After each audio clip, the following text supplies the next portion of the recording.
siren of the storm. The sea was restless long before the first crack of thunder split the horizon. From the shadowed ravine where the coral walls plunged like cathedral columns into darkness, Mira lounged against a fan of purple kelp and watched the surface churn. Her dark hair drifted around her like ink, mirror-bright eyes brimming with excitement. "Ready?" she whispered, though her voice barely carried in the hush of the deep. "More than ready," Liz replied, braids of seagrass coiled around her arms to steady the working spell. Pale sparks flickered between her fingers. Nida hovered nearby, anxious. "You two always take it too far." Mira grinned, rolling a pearl between her thumb and forefinger. "Too far is the point." Above them, a proud three-masted vessel cut the waves, its hull lacquered black, sails gold-trimmed, royal, important, perfect. Mira's tail flicked once, emerald scales flashing as she rose toward the rippling ceiling. Lightning stitched silver veins through the clouds, but none of it was natural yet. It was the powdered heart of a maelstrom waiting for her touch. "On my mark," she murmured. 1, 2. She loosed the pearl. It shot upward, accelerated by a spiral of water that whipped around it like a glass funnel. The moment it pierced the surface, thunder boomed. Winds howled. Liz sent a second swirl of power singing after it, shaping black clouds into a hungry mouth. Within heartbeats, waves the height of palaces reared around the ship. Men shouted. Lanterns swung, shattered. The storm's roar devoured every command the captain bellowed from the quarterdeck. Mira's laugh bubbled through the water. "Look at them scramble. Humans are so fragile." Nida's frown deepened. "Mira, remember the court's edict, observe, don't endanger." "I'm not endangering," Mira replied. "I'm encouraging scientific chaos."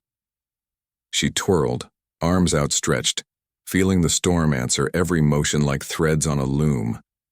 Then, curious, she darted higher until the rolling underbelly of the waves kissed her shoulders. Rain hammered her cheeks. On the deck, a man in a drenched navy coat clung to the helm, refusing to yield. He was young, too young to wear a crown-shaped clasp on his cloak, and yet determination blazed across his face. Hazel eyes scanned the rigging, the shredded sails, the terrified crew. He shouted orders, tying off a line himself when no one else dared move. Mira's gaze snagged on him. "Bold," she murmured. "And handsome." Liz followed her stare. "Leave the prince be, we're almost finished." But fascination tugged like a current. Mira's storm crested one final wave. Wood groaned. A mast snapped. The deck fractured with a crack so loud Mira felt it in her ribs. The ship lurched, half rolling, and water poured across it in an iron sheet. Then the vessel capsized. Mira darted through the foaming chaos, picking her way between spinning barrels and shards of timber, keen eyes cataloging treasures, chests of velvet, polished sextants, crates a mermaid could never lift if not for magic. Wonderful. She spotted the prince again, now floundering, cloak tangling his arms. One of the broken yards had struck his shoulder. Crimson leaked into the salty dark. Nida swam beside her. "Mira, we have to go. Court sentinels will sense that surge." But Mira hardly heard. Something strange cracked open in her chest as she watched the prince struggle, mouth filling with seawater, fingers reaching toward a surface that churned like smashed mirrors. He should have been just another sample in her grand experiment, yet... "Go, Nida," she said. "Take Liz. Collect what you can and flee." "What about you?" "I'll be right behind you." "Mira, trust me." Nida's tail flicked once in resignation, then she vanished into the gloom. Mira's heart pounded. She grabbed a length of rope still tied to the prince's waist and looped it around her wrist. Water rushed around them, but she sliced through it with practiced ease, drawing him down instead of up, into a pocket of air beneath an overhanging outcrop. An ancient volcanic bubble the merfolk used as a witch's laboratory centuries ago. There the waterline dipped to reveal a sliver of breathable space. She hauled him into the air pocket, laid him across smooth, glassy stone, and pressed two web-fine fingers against his throat. Weak, but steady. He coughed, seawater splashing onto her forearm. His eyelids fluttered open, focusing with difficulty on her face. Mira smirked. "Careful, Land King, you nearly drowned." His eyes widened. "An angel?" His hoarse whisper cracked, half disbelief, half reverence. She laughed softly. "Hardly." But he reached up, brushing a thumb over the delicate curve of her cheek as if she were sunrise itself. The touch startled her more than the storm ever had. "Who are you?" he whispered. "A traveler," she replied. "And you?" "Prince Dorian of Archaelis, captain of the Dawnstar." He winced at the name, perhaps remembering the ship's fate. "If you saved me, I owe you everything." "Oh?" Mira's lips curved. "You humans and your debts." He tried to sit up. Pain lanced across his shoulder. She steadied him with a hand against his sternum, talons retracting just before they pricked his skin. "Easy," she said. "You're injured." His gaze traced the iridescent scales that vanished beneath her long hair, lingering where her hips merged into a powerful tail. Awe replaced confusion. "You're real." Mira arched a brow. "You doubted the legends?" "I hoped." His chest rose on a shaky breath. "Tell me your name, please." She hesitated. Real names carried power. But something in his voice, a raw, humbled earnestness, loosened her caution. "Mira." "Mira," he repeated, as if tasting sea salt and starlight at once. "Thank you." Embarrassing warmth stirred in her gills. She turned away, flicking droplets from her fingers. "Save your gratitude. You might not like me when you learn why I was near your ship." Lightning flashed beyond the cave mouth, illuminating jagged basalt ribs. Dorian followed her gaze. "My crew, are they—" Mira's throat tightened. "Some escaped on debris, others, I don't know." He exhaled grief. "I have to find them." "Not tonight, the storm hasn't finished its dance." His voice cracked. "But they'll die. Many would have died if I hadn't dragged you here." She regretted the words immediately. They sounded defensive. He met her eyes, searching. "You risked yourself for a stranger, that speaks for itself." She nearly laughed at the irony. Instead, she swam a lazy circle around the pocket, letting moonlight slice through a fissure above and scatter diamonds across the water. "Rest, Prince. When dawn comes, I can guide you to a safer sandbar." Dorian's lids drooped, exhaustion claiming him. "Will you stay until then?" Something fluttered in her chest. "For a while." He nodded, trust settling over him like a tide-rocked lullaby. Within breaths he slept, mouth parted, hair plastered to his temples. Mira floated beside the rock shelf, chin resting on folded arms, studying the planes of his face. Humans, she'd always told herself, were curiosities, like barnacles on a hull or coins in wreck sand. Yet as she watched Dorian's chest rise and fall, she felt a tug deeper than scientific intrigue. It frightened her. She shook her head, easing backward into the water's cool embrace. She needed distance, perspective. But each time she angled away, her gaze drifted back. Hours passed. The storm dwindled. Mira surfaced at the cavern mouth, surveying floating wreckage. She felt responsible. That was new. Usually after a wreck, she and her friends scavenged treasures, laughing over the way humans clung to wooden idols and silken flags even as they drowned. Now her laughter tasted bitter. She traced a fingertip through a stray current, weaving a minor healing sigil to ease Dorian's bruised shoulder. The magic shimmered like bioluminescent plankton, sinking into his skin. He sighed in sleep. "Mira." Nida's whisper slipped into the chamber as she surfaced beside the rocks. "Sentinels are scouring the perimeter. We need to return before dawn councils convene." "I'll come later. You've already broken protocol." Mira's jaw tightened. "I'm aware." Naida looked past her at the sleeping prince. He's beautiful, I'll grant you, but no human beauty is worth exile. It isn't about... Mira stopped, uncertain how to finish.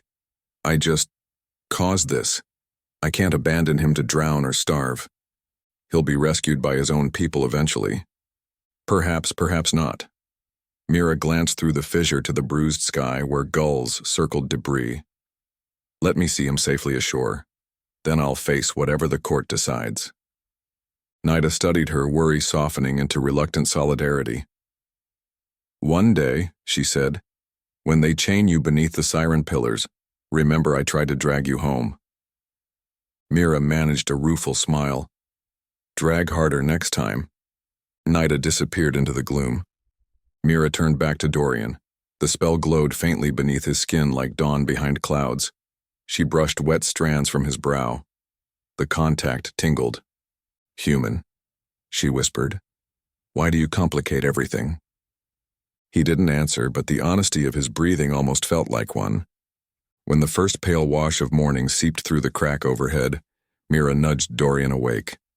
He blinked, disoriented, then focused on her with immediate relief. I thought you were a dream. Her smile came unbidden. If I were, you'd wake in your own bed, not half drowned in a volcanic cave. He sat up slowly, flexing his shoulder. Surprise flickered across his face. Less pain now. Did you do something? A little magic. She shrugged, ripples of light playing along her scales. Call it payment for your story later. My story? How a mortal prince tangled with a sea witch and lived. His laughter surprised them both, echoing against black rock. I suppose I owe that tale to you. He reached for her hand before hesitation tempered the impulse, unsure if touch might offend. She placed her palm in his anyway, fascinated by the contrast. His skin sun-browned and calloused, hers porcelain pale, faintly glowing where veins threaded turquoise. Come, she said, tugging him toward the water. Trust me. He glanced at the vast dark pool, nerves prickling. I'm not exactly a strong swimmer without a ship under me. I'll guide you. He inhaled, then nodded. She wound an arm around his waist, careful of his injury. Hold your breath, she murmured. When they plunged, cold shock stole his air, yet Mira propelled them effortlessly through shafts of light that angled like cathedral beams. Dorian kept his gaze fixed on her profile, hair streaming like midnight ribbons, eyes lit with some wild, unspoken promise. They broke the surface inside a sun-drenched lagoon encircled by jagged basalt spires. Palm trees leaned over powder-white sand. The wrecked artifacts of the Dawnstar bobbed against the shoals. Dorian drew deep gulps of air, astonished. Where are we? A hidden cove. Few charts dare map it, Mira said, guiding him toward shallow water where he could stand. He waded to shore, water sloughing off his coat. Mira lingered at the tide line, tail drifting. Will you come onto the beach?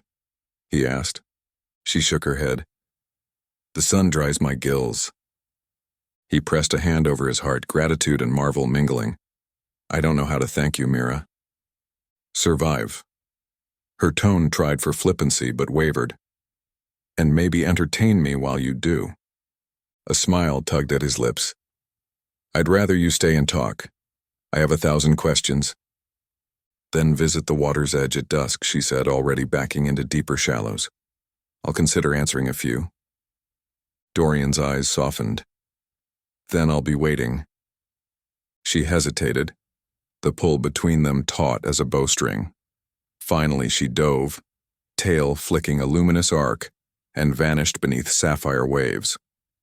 From the shade of the palms, Dorian watched the spot where she disappeared long after the ripples stilled, unaware that somewhere far below, a mermaid's pulse raced faster than any ocean current as she wondered why leaving him had felt like losing a piece of herself she hadn't realized was missing. The afternoon sun dragged long golden fingers across the secluded lagoon, turning every ripple into liquid fire. Dorian spent the daylight hours salvaging what he could. Lengths of rope, a shattered compass lid polished to a mirror shine, 2 intact water casks. But his gaze kept darting seaward. Each time a wave hissed up the shore, he half expected Mira to appear. When shadows stretched purple across the sand, he built a small driftwood fire. Smoke curled skyward, carrying thoughts he could no longer confine to silence. Thoughts of a mermaid with laughter like wind over glass and secrets as deep as the trenches. A soft splash broke his reverie. He rose, heart thudding. Moonlight had just begun to seep between indigo clouds, and there she was, reclining on a flat rock at the water's edge, as though she'd always belonged to the scene. "You're punctual," Mira said, her smile teasing. "I was afraid you wouldn't come," he admitted. "Curiosity is a strong leash." She flicked water droplets at the flames, making them hiss. "And I wanted to ensure you hadn't skewered yourself with that dagger you keep at your belt." He touched the weapon's hilt self-consciously. "Old habits. The sea isn't always so kind." "Neither are mermaids," she reminded, smirk sharpening. "I'm discovering that one storm at a time." He gestured to the sand beside him. "Would you sit? Or is that forbidden?" "I'll perch." She scooted farther onto the rock, tail draping like a living sash. The firelight kissed every scale, casting prisms that danced across her arms. "Ask your questions, Land King." "Only if you'll ask yours," he countered. Her brow arched. "Very well, but take turns. Too many human words at once makes my head ache." He laughed, lowering himself cross-legged. "Deal. First question, why rescue me when you caused the wreck?" Her playful veneer slipped just a little. "Because you were intriguing." She twirled a lock of hair around one finger. "You didn't scream when the mast fell. You helped your crew before yourself. You held the helm like you could bend fate if you tried hard enough." "That was desperation, not heroism." "Desperation reveals truer colors than comfort," she said. "Your turn." He considered her. "Are all merfolk capable of summoning storms?" "Some. Rare talent, in truth. Mine is unusually strong." A flicker of pride lit her eyes, tempered by caution. "Why were you crossing such treacherous waters?" "Exploration," he answered, though the word rang hollow. "Maps to finish, diplomatic gifts to deliver." He hesitated, then sighed. "And a shipment of arms for an island resisting my father's tax collectors." "Arms?" Mira tilted her head. "To hurt your own subjects?" "They aren't subjects yet, that's the problem." Bitterness crept in. "I never believed the expedition righteous, but I sailed because the crown demanded it." "Obedient prince," she murmured, "but I saw rebellion in your eyes when you battled the helm." "Maybe I wanted a storm to end that mission," he confessed softly. "Not literally, of course, but destiny chose a dramatic method. Destiny has claws." Mira trailed a claw lightly through the sand, sketching a spiral that washed away with the next wave. "My turn again. Do you regret surviving?" "No," he said, voice firm. "Not if survival means meeting you." Color bloomed faintly at the base of her gills. "Careful, Prince. Flattery tastes like wine. Too much, and we both drown." "Then one sip at a time." He leaned forward, studying the delicate shimmer of moonlight across her collarbones. "Your eyes hold galaxies." She tried to maintain mock annoyance, but a shy smile betrayed her.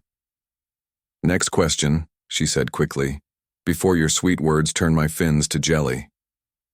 He chuckled. "What a merfolk eat. More than drowned sailors' hearts, if that's the legend you fancy." She plucked a nearby clam from a tide pool, tapped it until the shell popped, and offered it. "We grow gardens in kelp forests, harvest pearls like fruit. We sing whales into sharing krill. Life is generous below." He tasted the clam, surprised by its sweetness. "We fry ours in butter." "Humans burn everything," she teased. They traded questions until the fire collapsed into coals.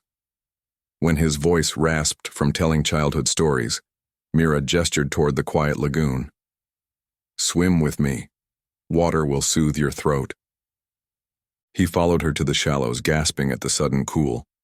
She floated backward, arms out, hair splaying like dark seaweed. He paddled beside her, awkward but determined. "Relax," she whispered, sliding behind him. Her hands guided his shoulders, smoothing tension. "Feel the tide breathe." He closed his eyes. Salt curled in the air, mingled with the echo of her heartbeat against his spine. Stars unfurled overhead. "Better?" she asked. "Much." He turned slowly, water rippling between them. Mirrored starlight lit her face. For a suspended second, neither moved. Then he lifted a damp hand to her cheek. "May I?" Her lashes fluttered. "Landfolk ask permission." "How civilized." He hesitated, smile trembling. She closed the gap herself, brushing her mouth against his in a whisper of cool silk. The kiss deepened by degrees, hesitant, tasting, then hungrier as weeks' worth of longing poured through parted lips. Her fingers threaded into his hair. His arms circled her waist where skin met scale. When they finally broke for air, both were breathless, though only one needed oxygen. Mira swallowed, voice husky. "This complicates everything." "Worth every complication," he murmured. She rested her forehead against his. "You don't understand my world. The court forbids ties with humans. Then we'll defy them together." She laughed, wounded and hopeful all at once. "Easy to say on a quiet beach. Harder when enforcers drag us before the throne." "Tell me what convinces them," he urged. "Nothing." She glanced away. "Humans once hunted our kind. My magic is valuable. They fear contamination." "Contamination?" He frowned. "Love isn't a plague." "You haven't met the Ocean King." Bitter resignation edged her tone. To him, love with a surface dweller is treason. Dorian cupped her chin. "Then let me prove a human can be worthy." The promise settled between them like a binding spell. A sudden ripple fractured the serene water. Nida surfaced, face tight. Sentinels approach. Mira tensed. "Already?" 2 leagues out, they track residual storm magic. Dorian instinctively shielded Mira with his body, though danger loomed underwater, not on shore. "Who are they?" "Guardians," Nida answered curtly, eyes flicking to him. "Armed with tridents that freeze blood. They'll take Mira in irons." Mira's pulse hammered. "I can hide." "Too late."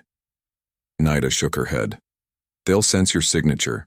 You must sever contact." Dorian grasped Mira's wrist. "I won't abandon you." "You may have no choice," she whispered. Hoofbeats of panic drummed in his chest. "Let me go to them, plead your case." "They'll spear you before you finish a sentence," Nida snapped. Her gaze softened only a fraction. "I'm sorry, human." Mira inhaled, tail twitching. "Nida, stall them. Tell them I'm collecting data." The other mermaid's lips parted in disbelief. Stall a royal patrol? Madness. "Just a few minutes." Mira turned to Dorian. "There's a cave up the eastern cliff. Hide there. Wait for dawn." "I'm done hiding." She kissed him hard, silencing protest. "Please." Her voice cracked, scared and fierce. "If they find you, they'll bind you to an anchor and drop you into trenches where light never reaches. I can't bear that." He searched her eyes, saw terror beyond bravado, and nodded. "But you must come to me once danger passes." "I will." She pressed her forehead to his. "Trust the tide." Nida splashed impatiently. "Mira." "I'm coming." She released Dorian's hand reluctantly, then whispered, "Go." She dove, tail slicing white wake. Dorian scrambled up slick rocks, lungs burning, until he reached the shadowed cave. From its mouth he watched Nida and Mira glide toward open water, silhouettes against phosphorescent foam. Minutes later, 3 armored figures knifed through the deep, gleaming helms, tridents tipped with ice crystals. They surrounded Mira. Voices carried in guttural, aquatic tones he couldn't decipher, but her proud posture wavered. He wanted to charge down, fists raised, but the memory of her plea anchored him. "Wait. Trust the tide." Inside the cave he paced. Past midnight, heavy silence settled. He dozed fitfully, nightmares full of trident points and Mira's scream. Dawn's first light bled across the sea when a familiar ripple whispered at the cave mouth. Mira staggered ashore, breathing hard. "Mira!" He caught her as her knees buckled. "Easy," she panted. "I'm unharmed physically." Her voice trembled with exhaustion. "They questioned me. I lied well enough that they left, but they'll return tonight for a full report." He pulled her close. "Tell me what to do." "Learn to breathe water," she joked weakly, then sobered. "Or find a way back to your kingdom before the patrol suspects." "I won't leave you under threat." She leaned into him, eyelids heavy. "You may have to. My choices brought us here. Your death won't save me." He tipped her chin. "Our choices now can save both." "How?" "Let me barter with truths," he said. "My father seeks merfolk artifacts to gain leverage in coastal wars. If I broker peace, the court might see alliance in me, not contamination." She shook her head. "Politics won't tame centuries of fear." "Then we'll use something stronger." He brushed her lips. "Love changed empires before." Tears shimmered, mingling with sea spray. "I'm afraid, Dorian." "So am I. But courage is fear that said its prayers." He smiled ruefully. "My nanny used to say that." Mira laughed, watery. "Humans and their poetic nannies." He squeezed her hands. "This is bigger than us, yet it began with us. We'll finish what we started." A shadow darkened the cave entrance. Mira's head whipped around, but it was only a wrecked lifeboat drifting into the cove. Inspiration flared in Dorian's eyes. "We repair that boat," he said. "At dusk you guide me beyond the reef. I'll sail for Arcalis, gather proof of goodwill, gifts, scholars, healers. I'll return in a fortnight to stand before your court." 2 weeks, and her voice trembled. "They may sentence me tomorrow." "Then come with me now." "Exile from the sea?"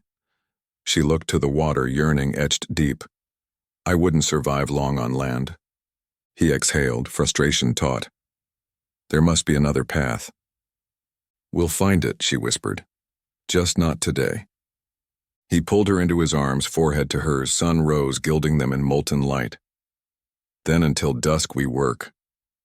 They set about plugging the boat's cracked boards with resinous sap. Mira summoned darting fish that threaded seaweed like sewing needles through torn seams. Dorian fashioned oars from driftwood spars. All the while they spoke softly. Childhood memories, favorite constellations, the taste of cranberry wine versus kelp cider, building a mortar stronger than resin. As afternoon waned, Nida surfaced near shore. One glance at the makeshift boat and her expression turned grim. "You'd flee?" "Not flee," Dorian said. "Negotiate." Nida folded her arms. "Royal arrogance." "Perhaps," he allowed. "But sometimes arrogance makes miracles." She regarded him, then Mira. "The sentinels rechecked your aura, found traces of forbidden binding magic." Mira's breath caught. "I used only a minor healing sigil." "Rumor travels faster than currents. They now suspect you meddled in stormcraft." Guilt flickered across Mira's face, but she stood tall. "Tell them I will answer tonight." Nida shook her head. "They're bringing chains forged of volcanic glass. Once bound, your magic withers." Dorian's jaw set. "We won't let that happen?" Nida studied him, curiosity pricking through disdain. "Would you bleed for her?" "Gladly," he said without hesitation. Something changed in Nida's eyes. A quiet respect. "Then you may need to. Court law permits a human champion to invoke trial by tide. Ancient ritual, seldom used. If you survive 3 waves of judgment, her sentence is null." Mira blanched. "That ritual kills mortals." He smiled thinly. "I've battled storms brewed by your own hand. How much worse can ritual waves be?" "Much," she and Nida said in unison. Still, a fragile seed of hope sprouted. Nida exhaled. "Dorian, gather strength. Ceremony begins at moonrise before the pillar gates. I'll guide you." Mira gripped his forearms, panic and devotion colliding. You don't have to do this. He brushed knuckles along her cheek. I want to. Tears quivered on her lashes. Then let me prepare you. She cupped seawater in her palms, murmured words that tugged threads of moonlight into liquid silver, then painted sigils over his heart and wrists. These markings will lend brief strength, but each crest still breaks bone. I'll hold fast, he promised, and I'll shatter any chain they brandish, she whispered fiercely. Nida cleared her throat softly. We leave now. Sentinels tolerate no tardiness. Dorian inhaled, offered Mira his hand. She took it, and they entered the water together, swimming toward a horizon already bruising purple. Ahead, jagged spires rose, two colossal basalt columns flanking a chasm that pulsed with deep blue luminescence. The pillar gates. As they approached, ranks of armored merfolk formed a ring, tridents crossed, drums like whale heartbeats echoed. A hush fell when Mira surfaced beside Dorian in the sacred circle. An elder sentinel glided forward, voice rolling like granite underwater. Mira, daughter of the deep chorus, you are charged with unlawful conjuration, endangerment of mortals, and violation of observation decree. Dorian straightened. She saved me and others. Any harm sprung from my kingdom's own aggression? Murmurs rippled. The sentinel fixed cold eyes on him. Human, do you seek trial by tide? I do, he said, ignoring Mira's strangled breath. So it shall be. 3 waves. Endure them and her crimes wash clean. Fail, and both souls sink into oblivion. Mira seized his hand under the water. You owe me nothing. He squeezed back. I owe you everything. Torches blazed along the gates. The ocean itself seemed to inhale. Somewhere beyond the ring, a monstrous swell gathered, its distant roar rising like a beast unchained. Mira met his gaze. Fear glittered. Love blazed brighter. Whatever happens, remember the kiss. He smiled, fearless now. I could never forget. The sentinel raised a conch. The first wave surged toward them, towering twice the height of the pillars, crowned with moonlit foam and the promise of both destruction and destiny. As the wall of water rushed closer, Dorian whispered one last vow. For you, Mira, for us. Together they turned to face the oncoming abyss, fingers entwined, hearts beating to the same pounding rhythm as the sea itself. An eerie hush gripped the arena between the pillar gates as the sea drank every lesser sound. High above, the moon hovered like a single, watchful eye, its milky glow painting armor, scales, and human skin in spectral silver. Dorian stood shoulder-deep in the water at the center of the ring, Mira beside him, her tail coiled protectively around his legs. Sentinels lined the circle 4 ranks deep, tridents angled inward, their points gleaming with frost spells that numbed the very salt in the air. A conch horn groaned. The first wave heaved into existence beyond the pillars, a living wall of seawater as tall as a castle battlement. It surged forward, surface writhing with shards of bioluminescent plankton that made the swell look alive with ghostly embers. Dorian braced his feet in the sand, the sigils on his skin pulsing, while Mira whispered a current-binding chant beneath her breath. The wave crashed upon them like falling sky. Water hammered Dorian's chest, spinning him end over end. Pain knifed across his ribs. The world shrank to roaring blue and flecks of light. But Mira's magic tugged at him, an invisible tether that yanked him upright a heartbeat before he would have blacked out. He broke the surface, coughing, lungs screaming, yet alive. Cheers did not greet him. Only the solemn silence of merfolk acknowledging the first task met. The sentinel elder lifted both arms. 1 wave endured, he intoned. 2 remain. Mira cupped Dorian's face, her palms trembling. You are hurt. Not enough to quit. He rasped, forcing a grin. Blood tinged the foam at the corner of his mouth, but determination blazed steadier than pain. While they spoke, the sea retreated beyond the pillars as though inhaling for a greater fury. The second wave began as a low rumble that built into a mountainous wall, dwarfing the first. its crest whipped by winds that materialized from nothing. In its glassy face, Dorian glimpsed distorted reflections, 1,000 dancing versions of himself and Mira, each braced for annihilation. "Breathe deep," Mira said, pressing her forehead to his. "And when it strikes, let yourself be carried instead of resisting. I will guide the current under you. Trust me." "I do," he whispered. The swell fired forward. Time snapped. Water slammed with the force of a battering ram. Their entwined bodies spun through liquid chaos. Mira summoned spirals of turquoise energy, curling them around Dorian like invisible fins that steered instead of opposed the torrent. Still, the sheer pressure wrenched at his joints, and his vision speckled black. He fought the instinct to gasp, clinging to the faint warmth of her magic.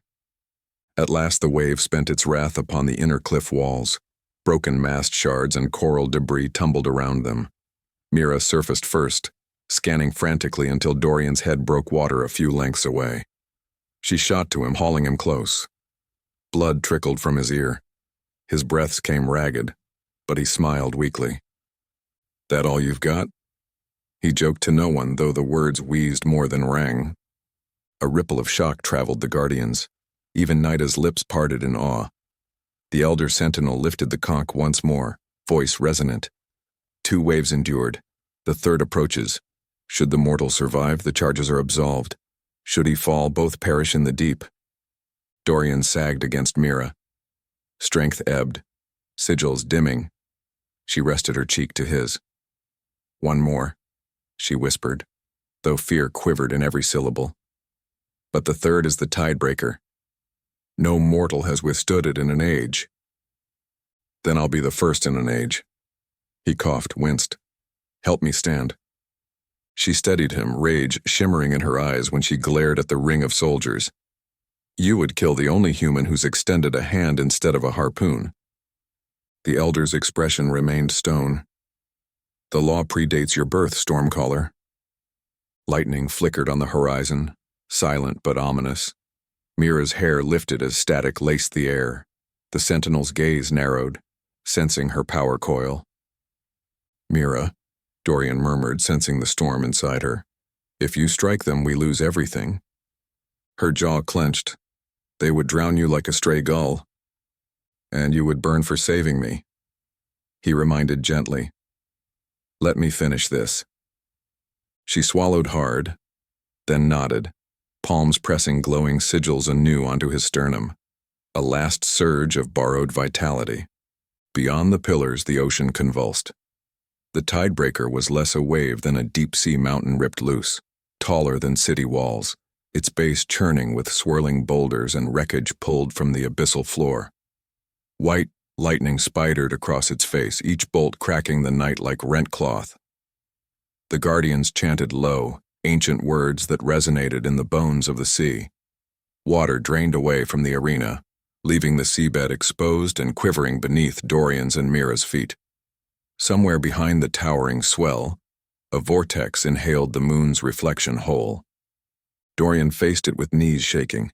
Mira pressed her lips to his temple. "If it shatters you, know my heart followed you into every shard."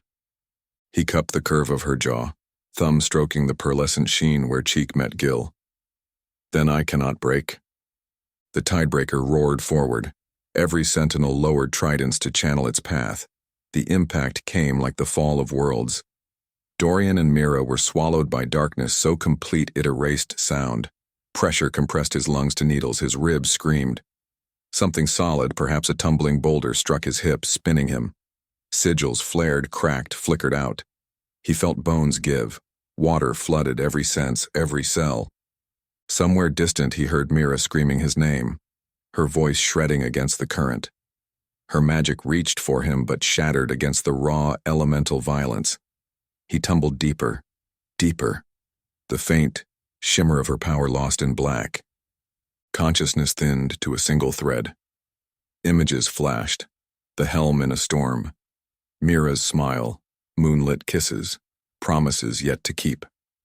As darkness closed, one idea flickered stubbornly. Love was worth dying for, but living for it was better. With that thought, he clawed at the water, though his limbs no longer obeyed. Light pierced the abyss, a spear of ruthless radiance. Someone plunged after him, silhouette framed by a nimbus of electric blue. Mira. She cut through whirlpools, ignoring shards of stone slicing her arms. When she reached him, she gathered his limp form, pressing her mouth to his to breathe air conjured from magic. His eyelids fluttered but did not open. "No," she choked, fury and heartbreak melding. "No, no, no." Across the battlefield above, the third wave collapsed into low rumbles. Guardians rose, expecting two bodies to surface, one savior, one sacrifice. Instead, the water beneath them began to glow. A spiral of turquoise and gold twisted upward, splitting currents apart. At its center, Mira ascended, cradling Dorian. Tears streamed from her eyes, only to vanish into steam where they touched her cheeks. Heat rippled from her skin in shimmering halos. She carried him to the inner ring, laying him across a platform of hardened water summoned by sheer will. "Live," she whispered, pressing both palms to his heart. "You live." Her magic flooded him, first gentle, then violent, ripping through flesh and bone to knit what was broken, replace what was torn. The Guardian shouted, sensing power that breached forbidden seals. "Mira, stop," Naida cried, horror warring with hope. "That is Leviathan script. No mirror is permitted." Mira did not hear. She bent and kissed Dorian. Light poured from her mouth to his, a river of soul stuff. At first, nothing happened. Then his chest jerked. Water ejected from his lungs in a choking gush. He gasped, eyes flying open, irises glowing sea green where hazel once was. Breath ragged, he stared at her, confusion melding into awed recognition. "What did you do?" he croaked. She brushed wet hair from his forehead, voice trembling. "I bound us heart to tide. Your blood now carries ocean sigils. You can breathe water. You can live below." Dorian lifted a hand, staring as faint bioluminescence traced his veins. Shock ceded to wonder. "You risked eternal exile for me. I would risk eternity itself." Her tears turned to pearls where they fell onto his chest. Shouts erupted. The elder sentinel surged forward, trident crackling. "She has invoked blood binding without sanction. She is forfeit." Naida darted between them, but the elder shoved her aside. The circle of guardians advanced, water swirling with lethal intent. Dorian forced himself upright, though pain still lanced his newly mended bones. "Enough, I claim sanctuary under merfolk law as her bound partner." "Human mouths do not speak our laws," the elder spat. "Then hear mine," called a resonant voice from beyond the pillars. Every head turned as a new figure rose from the deep. King Thalor himself. The Ocean King's crown of living coral glowed, tendrils flowing like molten opal. His presence bent currents. Even the pillars seemed to incline. Silence fell heavier than any wave. Thalor's gaze swept the arena before settling on Mira, then Dorian. Emotion unreadable, he spoke, voice a tide in earthquake mode. "Stormcaller, you have broken more decrees in one night than any mirror in a dozen generations. Yet you stand unbowed." Mira kept her chin high, though her tail trembled. "I stand for love. Love sank our sisters at Siren Hollow. Love lured hunters with nets of iron." He gestured, and illusions flared. Images of merfolk speared, reefs smothered by tar, children stolen for carnivals. Whispers rippled through the crowd. Ancient wounds reopened. Mira's voice rang over the visions. "Fear wears many masks. Do not let it wear your crown, my king." Thalor's stern facade cracked a fraction. He studied Dorian. "Mortal, you endured the tidebreaker. Yet you would live among us? What can a human offer the sea?" Dorian drew a shaking breath. The same wonder a mermaid offered a drowning prince, hope beyond prejudice. "Let me build bridges where harpoons once flew. My kingdom will trade healing arts, libraries of science, safe harbors." I will sign accords binding us to protect reefs from hunters and pollution. This from a son of Archaelis, a realm whose fleets darken horizons? Thalor challenged. I will renounce the throne if I must, Dorian declared, voice steady. A captain needs only a ship, and a heart aligned with the tide. Murmurs swelled. Thalor's gaze flicked to Mira, to the faint luminous braid now marking Dorian's chest. He lifted a hand. Illusions vanished. Blood binding cannot be undone without rending souls. If I deny it, both perish. If I accept it, I invite chaos above and below. Mira stepped forward, voice calm but fierce. Chaos is already here. We drowned a ship and called it study. He offered peace in return for our violence. Judge whose heart carries more poison. Thalor's eyes softened at the naked indictment. At length he spoke. Very well. Let the ocean test this union one final time. He raised his trident. A column of water rose, encircling Mira and Dorian in a translucent cocoon. Within its swirl, visions flashed. Memories plucked from their minds.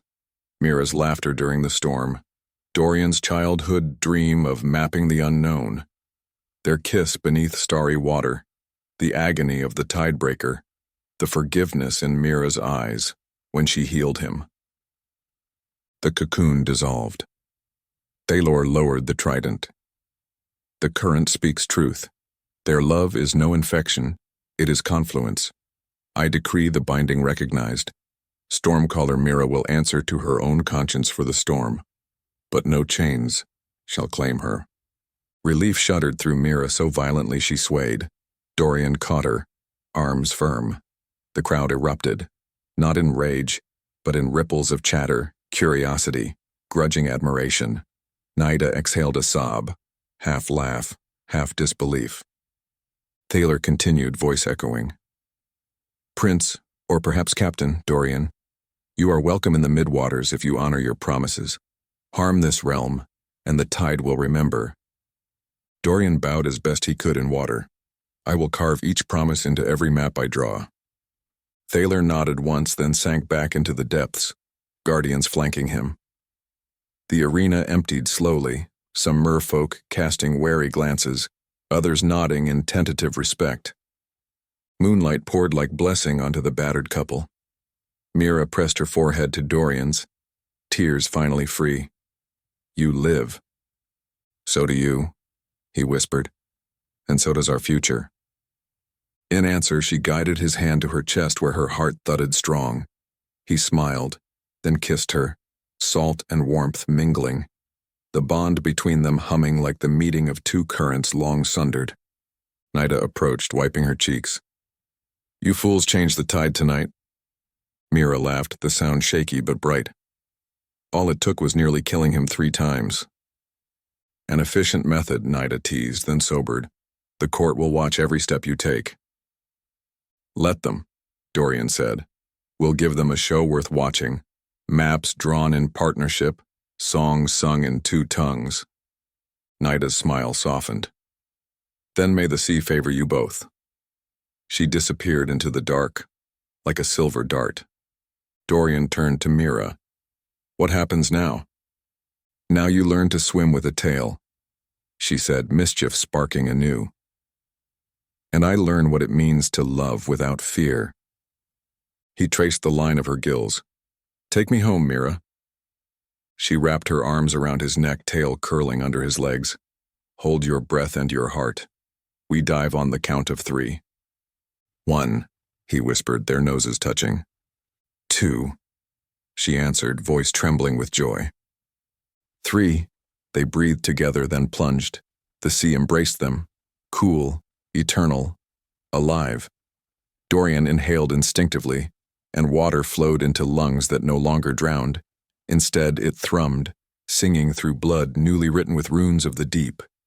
He laughed in astonishment, bubbles spiraling past. Mira's answering grin lit the dark, like sunrise underwater. They descended past the pillars, past fields of glimmering fan coral that waved their blessings, through curtains of silver fish forming honor guards. Far below, the domes of the ocean court gleamed, half cautious, half welcoming. Somewhere beyond, unexplored trenches waited for new maps, and on distant shores, kingdoms would soon feel the first gentle tug of an incoming tide of peace.